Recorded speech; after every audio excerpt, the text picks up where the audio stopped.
Hello everyone. Welcome to IAS Cafe. My name is Priyanka.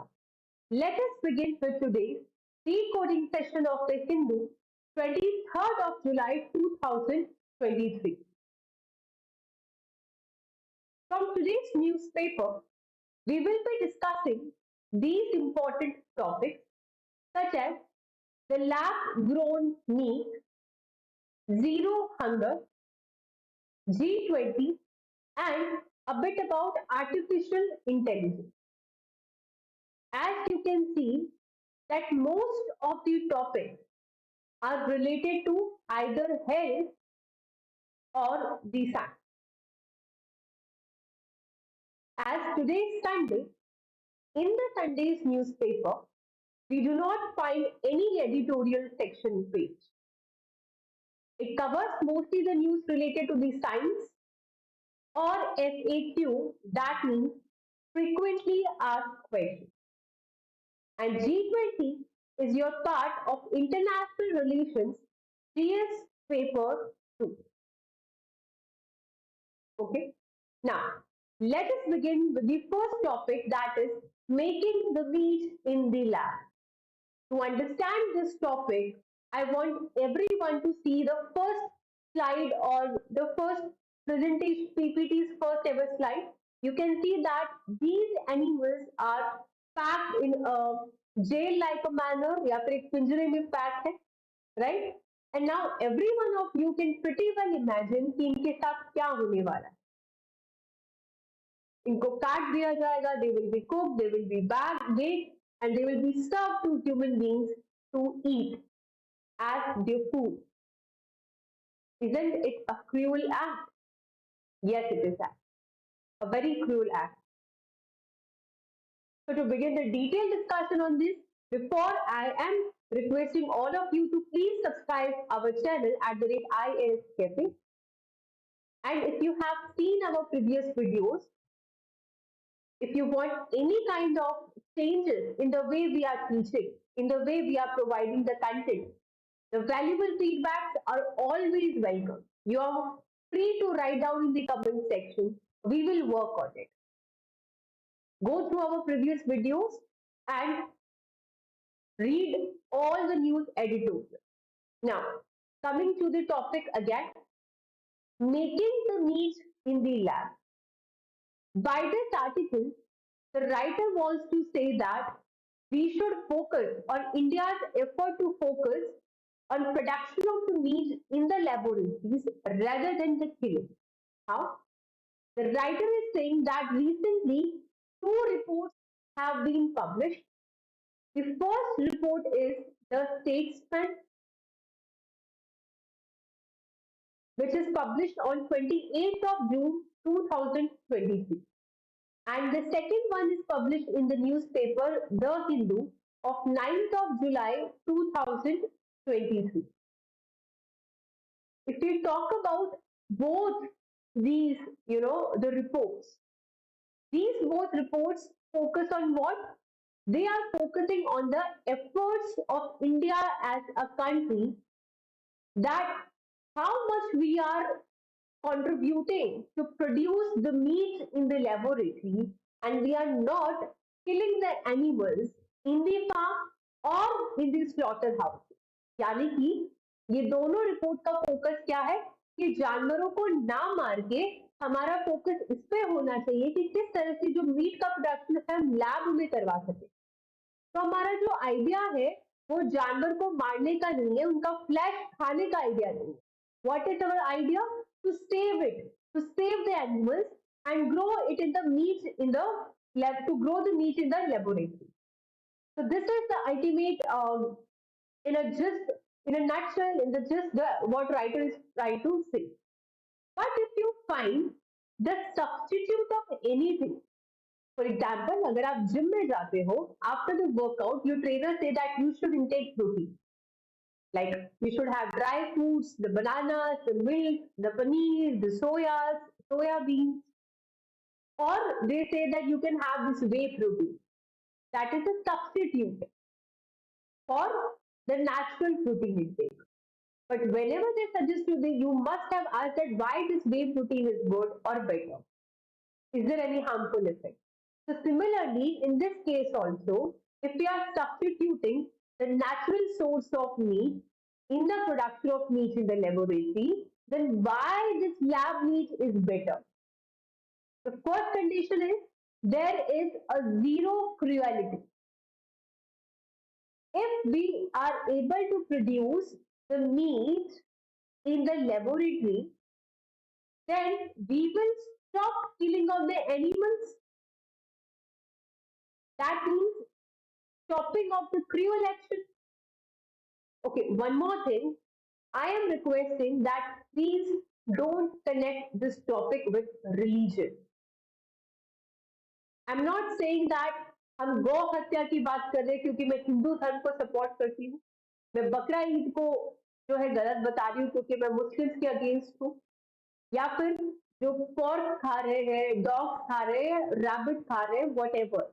This topic is not about the religion. This topic is about the killing of animals, the cruel action of killing of animals. And that is true. I am explaining you the perspective, the opinion of the writer. It is not my personal opinion. So do not connect this topic with the religion. So first step or the first thing that why the lab meat is better because it leads to the zero cruelty. Second, the lab meat can be made with much lesser fat. If you talk about the meat consumption, okay, so this is your meat consumption. If you eat meat, you will able to recognize it very well that it is high in the fat. It is high in the saturated fat, which is not good for our body. Ultimately, the more consumption of it will lead to obesity, will lead to disease, right? So, if you produce the meat in the lab, you will able to reduce this cholesterol, this non-saturated, this saturated fat, and ultimately you are producing something healthier for the consumer. अगर इसी को मैं economic perspective से बात करूं, पैसों के मुद्दे में बात करूं, तो आपका जो ओरिजिनल सोर्स है मीट का वो एनिमल है, जो कि कॉस्टली होता है. KFC का बर्गर तो महंगा ही होगा नॉर्मल वेज बर्गर से, बिकॉज नॉनवेज का सोर्स खुद एक क्या लिविंग ऑर्गेनिज्म है, तो वो महंगे होते हैं. But once you start producing the meat in the lab, in future इनकी कॉस्ट जो है कम हो जाएगी, कंज्यूमर फ्रेंडली, इकोनॉमी वाली. And last point, it will have less environmental impact, जो कि बहुत इंपॉर्टेंट पॉइंट है. कैसे? एक डेटा के थ्रू समझते हैं. There are more than 50 billion chickens raised in for the meat in the world, और उन 50 बिलियन में से 136 मिलियन को रोज मारा जाता है खाने के लिए. अगर मैं पूरे वर्ल्ड की बात करूं, US is the third most prolific country अगर हम चिकन फार्मिंग की बात करें तो.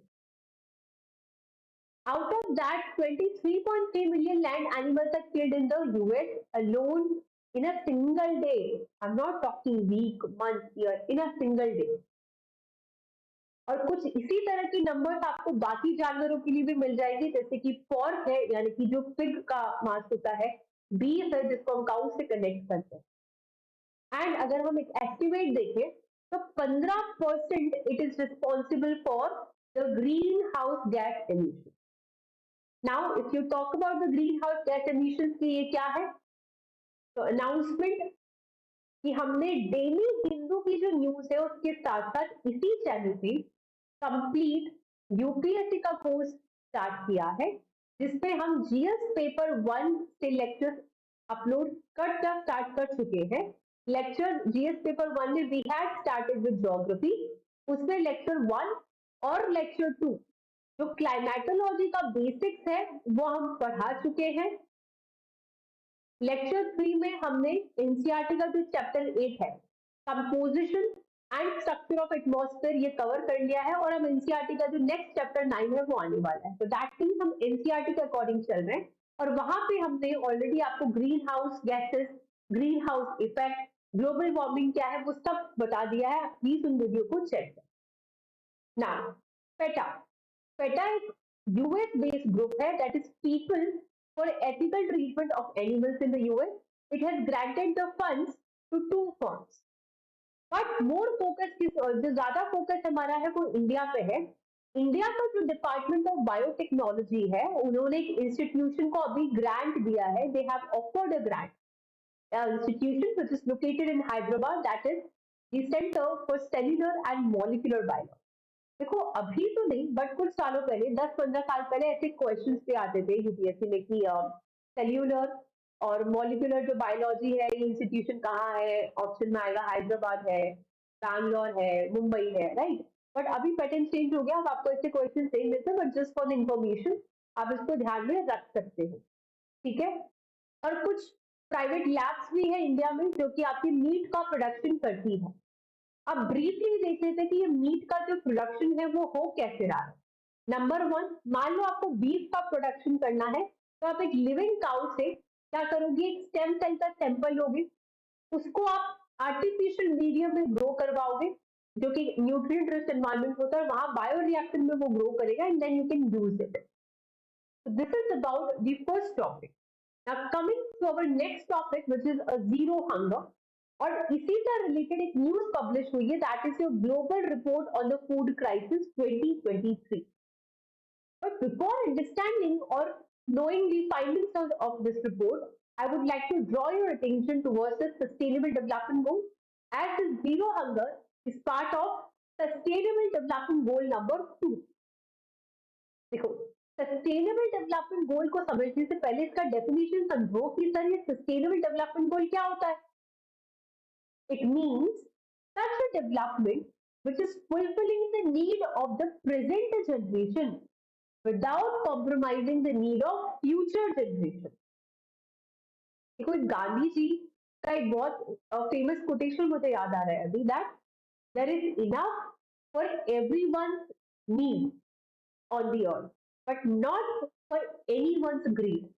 उनका कहने का मतलब क्या था कि हमारे अर्थ के पास बहुत रिसोर्सेस है जिससे हर एक लिविंग ऑर्गेनिज्म की जरूरत पूरी हो सकती है, लेकिन किसी एक इंसान की भी लालच पूरी करने जितना रिसोर्स नहीं है. और यही कंसेप्ट आप सस्टेनेबल डेवलपमेंट गोल में देखते हो कि हमें ऐसा डेवलपमेंट करना है जिससे प्रेजेंट जनरेशन की नीड आप पूरी कर पाते हो, लेकिन जो फ्यूचर जनरेशन है उसको आप हेम्पर नहीं करते. और ये कहानी है कि 2012 में जो यूनाइटेड नेशंस के जो मेंबर्स थे, उन्होंने एक काउंसिल बनाई, एक मीटिंग किया रियो डी जेनेरो जो कि ब्राजील में है, और बोला कि हमको एक ऐसे एजेंडा सेट करने चाहिए जिसका एम या ऑब्जेक्टिव क्या होगा, to promote the healthy and developed future for the complete planet and its people. तो इट वाज इन 2015 कि जो सस्टेनेबल डेवलपमेंट गोल्स है वो इम्प्लीमेंट हुए. तब उस वक्त क्या हुआ, 2015 में ऑलरेडी सक्सेसफुल प्लान हो चुका था of the millennium development goal. तो यहाँ पे 17 सस्टेनेबल डेवलपमेंट गोल को सेट किया गया. टाइम लिमिट क्या था, 2015 से 2030, और इसीलिए इस प्रोग्राम को बोला जाता है agenda 2030 being implemented by the UN. तो जब आपको zero hunger as a part of sustainable development goal समझ आ गया है, अब बात करते हैं रिपोर्ट की. रिपोर्ट आई है global report on the food crisis 2023. इस रिपोर्ट के मुताबिक कम से कम 691 से लेकर 783 मिलियन पीपल ऐसे हैं जो 2022 में हंगर से सफर किए हैं. अब ये क्या कह रहा है कि जो दो पैंडेमिक ईयर थे, they did not record a growth in the food insecurity. यानी कि जो पेंडेमिक के 2 साल थे उसमें कोई भी फूड इनसिक्योरिटी में ग्रोथ नहीं थी, लेकिन उसके बाद जो 2022 का डेटा था उसमें आपको क्या हुआ, हायर लेवल दिखा एज कंपेयर टू पेंडेमिक के 2 साल पहले वाले साल से. मतलब 2019 ले लो आप, उसका एक लेवल है, और 2020 और 21 जो पेंडेमिक था उसमें कोई इंक्रीज नहीं है, और 2022 जो है 19 से भी ज्यादा है. तो this year report records the historic movement. तो यानी इस साल का ये जो आपने रिकॉर्ड है 2023 का, उसमें बहुत सारे ऐसे हिस्टोरिक मूवमेंट है जिसका फैक्टर आपको उसमें देखने को मिलेगा, जैसे कि पेंडेमिक आया था, इकोनॉमिक क्राइसिस आया था, रशिया यूक्रेन के वॉर थे, फूड प्राइसेस थे, एग्रीकल्चरल इनपुट्स थे. ठीक है. तो ये जो ग्लोबल रिपोर्ट है ऑन द फूड प्राइसेस, ये कौन प्रोड्यूस करता है? By the food security information. किसके सपोर्ट के साथ? Global network. 16 पार्टनर्स है इसमें और कंसेंसस के बेसिस पे ये इसको काम करते हैं जी। अब बात करते हैं कि ये फूड सिक्योरिटी होती क्या है। If you talk about the food security, तो 1996 में आपके पास वर्ल्ड फूड समिट हुई थी। ये वर्ल्ड फूड समिट के अंदर डिफाइन किया गया था कि हर एक कैटेगरी के लोग हर एक सिचुएशन में अगर फिजिकल और इकोनॉमिक एक्सेस कर पा रहे थे सफिशिएंट सेफ न्यूट्रिशियस फूड का, तो वो एक फूड सिक्योरिटी कहलाएगी। I repeat, I reiterate the definition that when all the people at all the times have physical and economic access to sufficient and safe nutritious food that meet their dietary need and food preferences for an active and a healthy life. अब इसका क्या मतलब है कि चाहे गरीब हो या अमीर हो या मिडिल क्लास हो, चाहे ड्रॉट आ रहा हो, फ्लड आ रहा हो, मॉनसून हो या कुछ भी हो, हर सिचुएशन में हर एक इंसान के पास बेसिक फूड होना चाहिए। Sorry. So the prevalence of moderate or the severe food insecurity in the population is based on the food insecurity experience case. Now, what are the key findings? इस report के जरिए आपको क्या पता चला? That the global report start with a qualified assertion that, देखो इस global hunger report पे ये है कि सबसे पहले तो कोई अलार्मिंग बात नहीं कि बहुत ज्यादा खतरा है ग्लोबल लेवल पे, लेकिन ये रिपोर्ट बोल रही है कि आपका जो टारगेट है 2030 तक जीरो हंगर का as a part of sustainable development goal number 2, उसको पूरा करने में बहुत दूर हो अभी, you are not nearby. और इन्होंने बोला है कि अर्बनाइजेशन फिनोमिना का जो इफेक्ट है वो सीधा दिख रहा है फूड सिक्योरिटी पे। ठीक है ना? 2022 में an estimated 2.4 million people did not have access to adequate food. This is still, देखो 2022 में 2.4 मिलियन पीपल थे जिनको खाना एडिक्वेट फूड नहीं मिला, और 2019 के डेटा से ये 391 मिलियन जो है ज्यादा है, which is a bad thing. अगर ग्लोबल हंगर को मेजर करने के पैरामीटर्स हम देखें तो prevalence of undernourishment remains unchanged, 2021 में भी वही, 2022 में भी वही। बट गुड न्यूज है कि स्टंटिंग और वेस्टिंग में इंप्रूवमेंट हुआ है। ठीक है, स्टंटिंग का मतलब होता है बोनापन, अगर आप शॉर्ट रह जाते हैं उसमें क्या होता है कि under the age of 5 years 2000 का जो डेटा था उसमें स्टंटिंग थी 204.2 मिलियन, जो कि अब इंप्रूव हुआ है 2022 में, और ये क्या हो गया 148.1 मिलियन। अगर हम चाइल्ड वेस्टिंग के बारे में बात करते हैं, ये भी इंप्रूव हुआ है। 2000 में इट इज 54.1 मिलियन एंड 2022 में it is 45 million. In terms of children जो कि ओबेस है या फिर ओवरवेट है, द स्टडी इंडिकेटेड कि non significant increase from 5.3 to 5.6, increase हुआ लेकिन इतना ज्यादा। तो what is this revised analysis से? The revised analysis presented in this year report shows that almost 3.2 billion people जो है वर्ल्ड वाइड वो हेल्दी डाइट को अफोर्ड नहीं कर सकते थे 2020 में, जो कि एक इम्प्रूवमेंट दिखा है 2021 में। जो कॉस्ट है एक हेल्दी लाइफस्टाइल को लेने की वो 6.7% बढ़ गई है। इट ऑल्सो प्रोजेक्ट कि 2030 तक 600 मिलियन जो लोग हैं वो क्रॉनिकली अंडर नॉरिश कंडीशन में चले गए।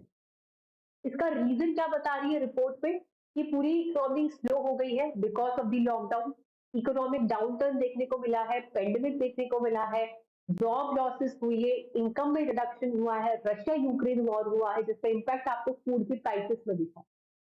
लेकिन ये रिपोर्ट की डेटा हम क्यों पढ़ रहे हैं? Why it is useful? देखो रिपोर्ट की डेटा के थ्रू हम पॉपुलेशन का जो वल्नरेबल सेक्शन है उसको आइडेंटिफाई कर सकते हैं और उसके हिसाब से स्पेसिफिकली हम इंपॉर्टेंट डिसीजंस ले सकते हैं, कुछ पॉलिसीज या प्रोग्राम्स बना सकते हैं उनको अपलिफ्ट करने के लिए। तो this we can say that a sound nutrition should be a most important fundamental to the achievement of sustainable development goals, and it must be central in the government policy and supported by civil society and private sector. Solution क्या है? Policy incentive दे दीजिए आप, ताकि आप shops को encourage करो कि आप प्रोसेस फूड से ज्यादा फ्रेश जो फूड है उसको बेचो। स्ट्रीट फूड को कम करो। एक डेटा कहता है कि पूरे बात करें तो 2.5 बिलियन पूरे वर्ल्ड में आज भी स्ट्रीट फूड का कंजम्पशन करते हैं, which is not good for the health. I hope this topic is clear. Now coming to the next topic, it is about the G20 summit. इस बार का जो G20 का जो समिट का प्रेसिडेंसी है वो इंडिया के पास है, और ये एडिटोरियल के थ्रू राइटर कहना चाह रहा है कि क्या G20 सस्टेनेबल है, क्योंकि हर बार देखो G20 का फंडा ये है कि वो कंसेंसस पे काम करता है, सब एक साथ मिलके जो अलाउ करते हैं, कंसेंसस बनता है, कंसेंट होता है तो वो काम करता है। लेकिन पिछले कुछ 2 साल से, यानी कि एक तो पिछले साल उसमें कुछ टेंशन दिखा था, लेकिन फाइनली लास्ट का जो डॉक्यूमेंट होता है वो साइन हो गया। इस बार तो डॉक्यूमेंट साइन ही नहीं हो पा रहा है, कॉमन कंसेंसस नहीं आ पा रहा है, तो राइटर कह रहा है कि क्या ये सस्टेनेबल है या नहीं है। अब देखते हैं इंट्रोडक्शन G20 क्या है। It is a group of 20 members, जिसमें क्या है 19 आपके पास कंट्रीज है और एक यहाँ पे आपके पास यूरोपियन यूनियन है, ठीक है।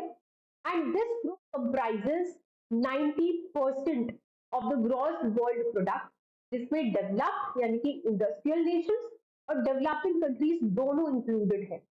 1999 में इसका फाउंडेशन हुआ था because of several economic crisis वहां पे आए, ठीक है। सिंस 2008 हर साल कम से कम इसकी जो समिट है वो होती है। Now coming to the chair rotation, इस बार का जो प्रेसिडेंसी है वो इंडिया के पास है, ये हम डिस्कस कर चुके हैं। पिछली बार इंडोनेशिया के पास था और वहां से अभी प्रेसिडेंसी आएगी इंडिया के हाथ में। अब इसका फोकस क्या होता है?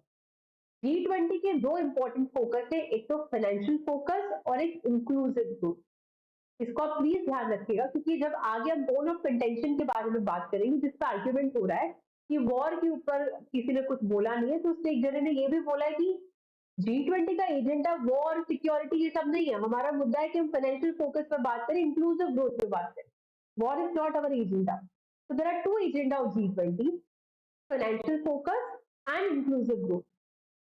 इनिशियली जो G20 का एजेंडा था, it focus on sustainability of the sovereign debt and the global financial stability in an inclusive format that would bring in the largest developing economies as an equal partner. अब G20 जो है उसके members कौन कौन से? 19 countries था। और आप इसको ना प्रैक्टिस कर सकते हो, वर्ल्ड में लोकेट करके आपकी मैप की प्रैक्टिस हो जाएगी। अर्जेंटीना कहाँ है? Australia, Brazil, Canada, China, France, Germany, India, Indonesia, Italy, Japan, Republic of Korea, Mexico, Russia, Saudi Arabia, south Africa, Turkey, UK and US, और एक यूरोपियन यूनियन। अब ये फेलियर क्यों हुआ? क्योंकि हमने पहले भी बात करी है कि ये एक कंसेंट पे नहीं आ पा रहा है, सारी कंट्रीज जो है सब कुछ अलग अलग कह रही है। कैसे? रशिया और चाइना तो अपोज कर रहे हैं कि ये जो वॉर की बात हो रही है उस पर डिस्कशन ना हो। दीज इंक्लूड, ठीक है, ये क्या हुआ? That the stand by Russia and China to oppose the paragraphs on the war in Ukraine contained in the statement that have been issued till now. और इंडिया जो है उसको फोर्स किया जा रहा है to issue a series of chairman summary and outcome documents at various meetings. These include 3 meetings of all the powerful G20 finance ministers. Are there still chances कि एक joint consensus based कुछ declaration आएगा? क्या ये G20 sustainable है? देखो 1999 से जब से G20 बना है, आपको इसका एक सबसे पहले तो 2008 में अपग्रेडेशन दिखा as a leader summit. The G20 grouping of world's biggest economy have always managed to find consensus. हमेशा सक्सेस दिखा है इसमें विद द कंट्रीज, और उन्होंने एक जॉइंट डिक्लेरेशन को इशू किया हर एक समिट के आखिर में। लेकिन अगर इस बार ऐसा नहीं हो पाता है तो G20 की सस्टेनेबिलिटी पे क्वेश्चन मार्क तो उठेगा। आफ्टर द रशियन, देखो फिर क्या हुआ, एक और चीज है कि 2014 में जब रशिया ने क्रीमिया का एनेक्सेशन किया था यूक्रेन से, तो उस वक्त G8 कंट्री का ग्रुप हुआ करता था, रशिया को वहां से बेदखल कर दिया गया और G7 बना। उस वक्त भी क्या था कि जो G20 समिट ऑस्ट्रेलिया में हुई थी, उन्होंने उस वक्त भी मैनेज कर लिया, एक जॉइंट डिक्लेरेशन साइन हुआ है क्रिमियन कॉन्फ्लिक्ट के ऊपर, और एक फैमिली फोटो भी हुई है जिसमें रशियन जो प्रेसिडेंट है उनकी फोटो भी वहां पे आई। लेकिन अब टेंशन कहाँ आ रहे? पिछले साल आया तो 2022 में, और एक अभी रिसेंट 2023 में। रोज आर बाइट में प्रॉब्लम थी, लेकिन अल्टीमेटली जो डॉक्यूमेंट है वो साइन हो गया था इंडोनेशिया की वजह से। इंडोनेशिया का जब G20 प्रेसिडेंसी था लास्ट ईयर, तब कुछ टेंशन थे, डिक्लेरेशन में नेगोशिएशन नहीं हो पा रहे थे। पुतिन जो है उन्होंने अटेंड नहीं किया, कोई फैमिली फोटो नहीं हुई, बट अल्टीमेटली लास्ट में डॉक्यूमेंट जो है वो इशू हो गया था।